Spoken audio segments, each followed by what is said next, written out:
Hello, welcome back to another Tabletop Talk.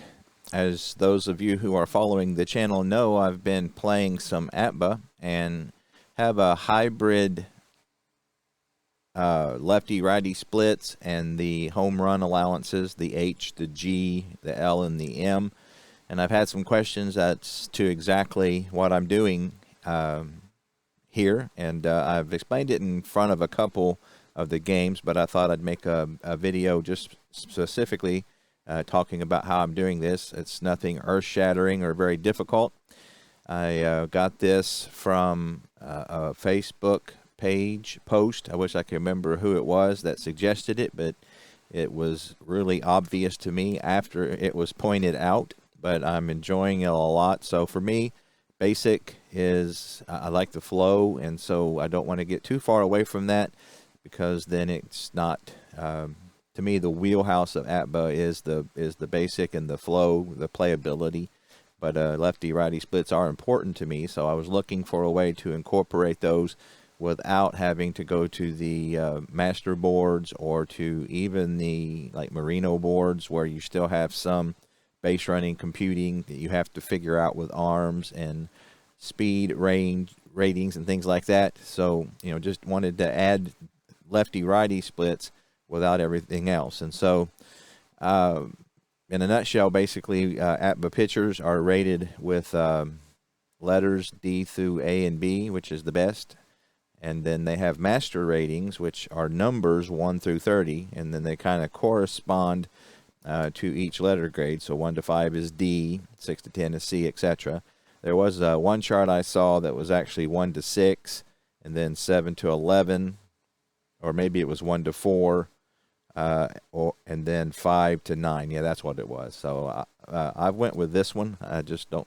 It just seems more round to me, and the way that the master grades match up to the number grades on the cards, it seems to be a little closer. You will get some pitchers rated B with a 10, but when they're that close with what I'm doing, they will be in the B range quite a bit. So at any rate. So when I'm playing this hybrid basic version that I've figured out, I'm using the numbers, not the letters, at least to figure out which. I use the numbers to figure out which letter I got. So let me explain that. So I've got 1912 Giants and the 1912 Washington Senators, a game that I'm going to play here in a little bit. So you can see Christy Mathewson is rated a 15. So this is where you'll find his master number grade. So he's a 15, which, as you can see, is a very high B, but they've graded him an A in the basic game. So, but with him being a 15, he is going to be in the A range quite a bit. So again, based on his stats, he's a very high B in the master version. So we'll do the lineup here for the Senators. So Christy Mathewson is a right-handed pitcher. So on the hitters cards, you can see that they have this master splits. Left of the slash is against lefties, right of the slash is against righties, and the negative. So the negative and the positive is in relationship to the batter. So the way I think of it is negative for the batter means positive for the pitcher. So against righties, Danny Moeller is a -1, so that'll be a +1 for Mathewson. So when they face each other, that will move Mathewson up to a 16, which will be a B. So, or an A rather, I'm sorry.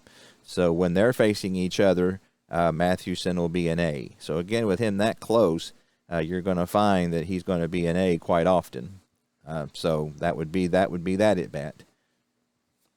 And then so you bring in Kid Foster here versus righties. He's a -2. So again, negative for the hitter is positive for the pitcher. So that would add 2 to Mathewson's 15, which would make him a 17. And so against Foster, he would be an A as well. And so I would, when I check the results on the boards, I would use the A in this at bat. So simple as that. Clyde Milan against right-handers is a 0. So that means he's pretty good against right-handed pitching, because the baseline, as Tebow has pointed out, is -1. So if you're a 0, you're actually a little bit better than the baseline. So that would leave Mathewson at his 15, which for that at bat would make him a B pitcher. And so I keep this next to my boards, and so just so I can remember as I'm getting into it, I just will move it to wherever they happen to be. So Milan obviously has a -3 against lefty, so even though he is, he bats left-handed, so he's got that normal lefty versus lefty where he does better against righties. So this is a simple way to incorporate this. I like it very much. It works out for me and gives me just enough of that lefty-righty splits to feel like it's important. So Chick Gandil, former Black Sox player, or future Black Sox player, he has a -2. So again, negative for the batter, positive for the pitcher. That will make Mathewson a 17. And so he's back to the A when Gandil comes up to hit. And so you would just do the reverse. So let's say Mathewson just happened to be a lefty, so he's a 15. So versus lefties, Gandil is a 0, so he hits lefties better than right-handed pitchers. So Mathewson would stay a B if he was a lefty. So here you've got Laporte, who is a right-handed hitter. He is +2. So again, whatever is the batter's results is the opposite for the pitcher. So positive for the batter is going to be negative for the pitcher. So that will be -2 for Mathewson, which will knock him down to a 13, which will still be in the B range. Again, Mathewson is a very good B, so it would take quite a bit. You'd really have to be good in order to bump him down to a C. And again, that's assuming Mathewson was a lefty. So because we're going to the left. So again, the left of the slash is against left-handed pitching. The right of the slash is against right-handing. Positive for the hitter is negative for the pitcher. Negative for the hitter is positive for the pitcher. So just the opposite. So this is in relation, to how it relates to the hitter. So basically, it's as simple as that. And so just every bat, I just will adjust. And I've had quite a few times where that's, a hitter who is not very good against a certain side will do. It affects the outcomes. And so I again, for me, this is working out great. Keeps the flow of the basic, and still gives me some lefty-righty splits. Now you can see here, Walter Johnson, right-handed pitcher, he's a 24. So you can see he is a high AC. So that's about as high as it gets. So he had a pretty amazing year. So if you're doing if Johnson's on the mound, you got Snodgrass coming up with Johnson again being a 24, which is AC. He's a right-handed pitcher, so Snodgrass has a -2 versus righty, so that'll add 2 to Johnson, which would be a 26. So against Snodgrass, Johnson's going to be an AB. So very good.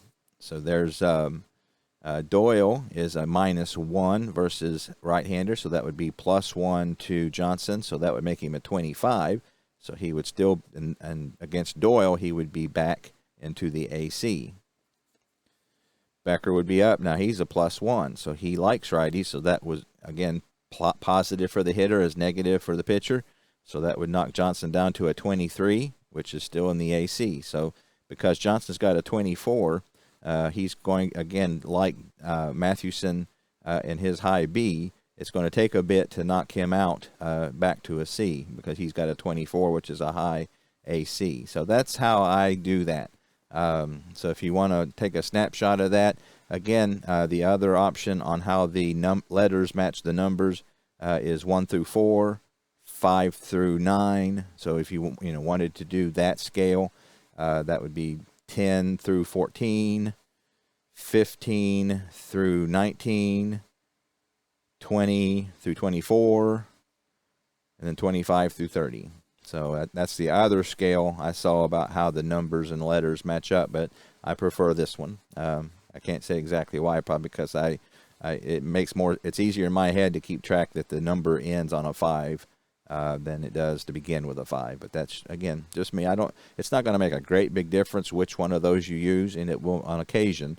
But So, and you'll find quite often, especially if you have a pitcher that's in the middle of a range, say 18, for example, on the A, very few batters are going to bump him one way or the other. So, again, it's not nitpicking, but if somebody has extreme, like Becker here versus lefties, he's got a -6. So that's going to add 6 to whatever left-handed pitcher he's facing, because he's just not that good against left-handed pitching. Now, again, this isn't great detail. It doesn't give you the lefty-righty splits of the pitcher about how they do. So it's not, it's a little bit like, what's the game I'm thinking of? A payoff pitch. Payoff pitch has the lefty-righty splits on the batter's cards, but not the pitcher. So it's kind of the same system here. So it's not an exact science. But again, for me, APBA, it's kind of my just a nice, easy, not a ton of thinking, get the results. The results are very varied, and it's a lot of fun to play. It's not so generic that it's boring or that the stats don't matter, because they do. Even the defensive ratings matter, not like they would in Stratomatic or Inside Pitch, games like that, but they do matter. So you get a good feel. In the base running, you got fast, average, and slow. Fast runners are going to take more bases, extra bases. Slow runners are going to get thrown out more. So again, and I've talked about this in other videos, but this is how I'm able to keep the flow of the basic at least within my range, and incorporate lefty-righty split. So hopefully that's explanatory enough. If you have any questions or it wasn't clear enough, feel free, to chime in. To me, it was really simple. When the guy on Facebook, and I wish I could remember his name, pointed this out, I'm like, well, yeah, that makes perfect sense. I don't know why I hadn't seen that or figured it out myself, because it's just so obvious. That this is a very good way to do this, to get you some lefty-righty splits and still stay within the game and how the game's designed, because basically this is really close to what you're getting in the master version.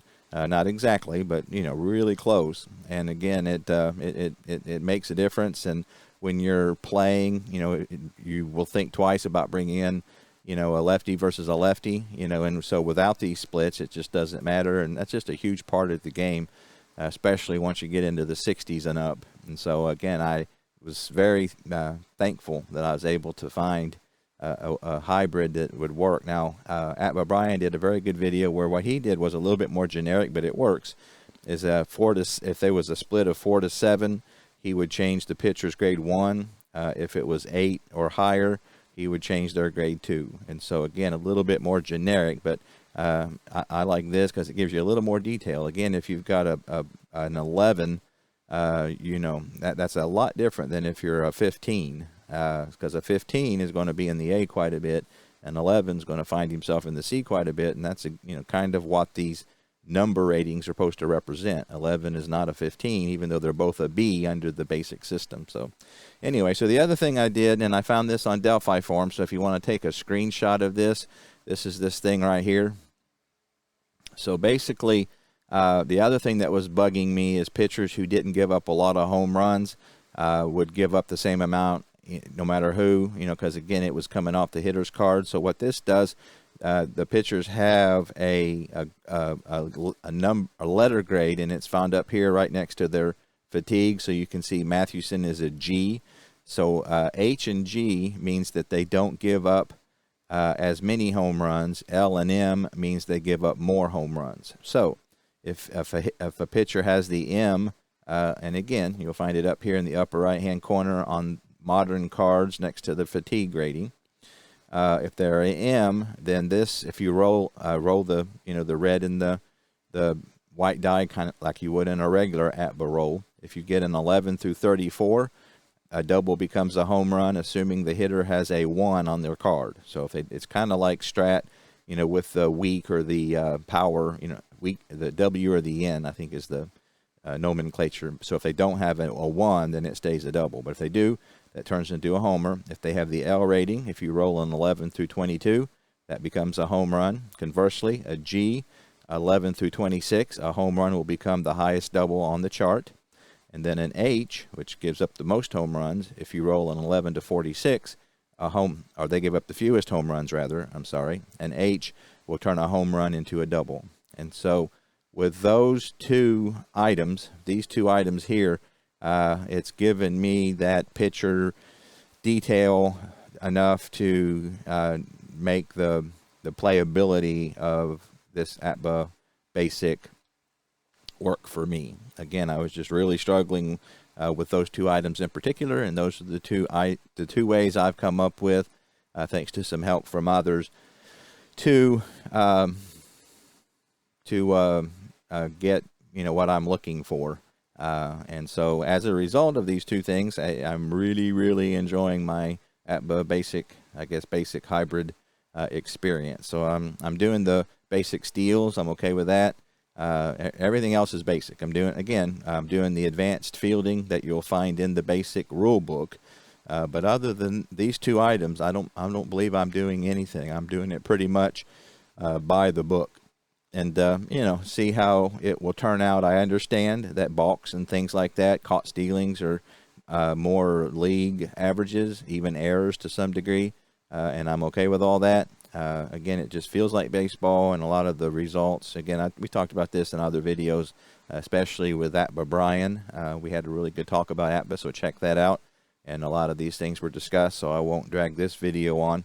But I wanted to make this available so that way, as I'm playing games, if somebody's wants to know how I'm doing my lefty-righty splits, I can send them to this video, and they can check it out and see if they like it and see if it works for them.